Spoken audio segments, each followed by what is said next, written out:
ბაზირობა საქართველოში ძველთაგანვე იყო გავრცელებული. ქორით ნადირობდნენ ხოხობსა და ტყის ქათამზე, იშვიათად იხვზე, მიმინოთი მწყერზე, ღალღასა და წყლის ფრინველზე. საბჭოთა კავშირის პერიოდში სპორტის სასახეობა დავიწყებას მიეცა. საქართველოში ბაზიერთა კავშირი 2 წლის წინ დაარსდა. კავშირის წარმომადგენლები პოპულარიზაციის მიზნით სხვადასხვა ღონისძიებას გეგმავენ. 17 ოქტომბერს ცენტრალურ სტადიონზე ფესტივალი გაიმართება.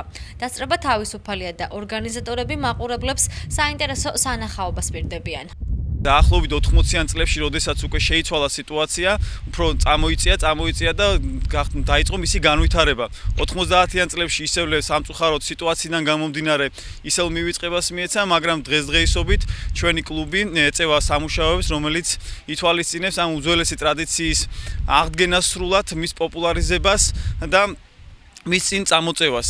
Დაწეველი ფრინველით ადამიანი ნადირობს, იმიტომ რომ მოიპოვოს მსხვერპლი, ის მსხვერპლი, რომელიც საკვებად გამოიყენება როგორც ფრინველისთვის, ასევე ადამიანს, ეს არის ხოხობი, მწყერი, იხვი, კურდღელი და ასე შემდეგ.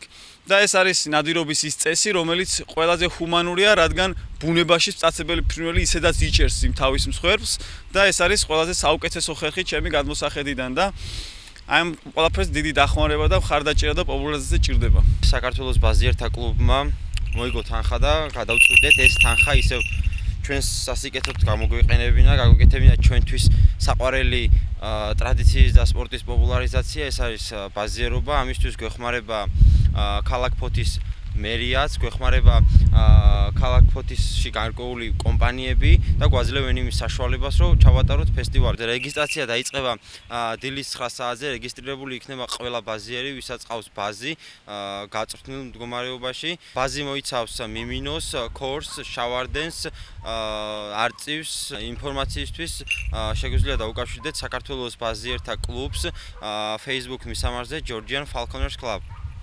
ბაზიერთა ფესტივალი 17 ოქტომბერს დილის 9 საათზე დაიწყება და 17 საათამდე გასტანს.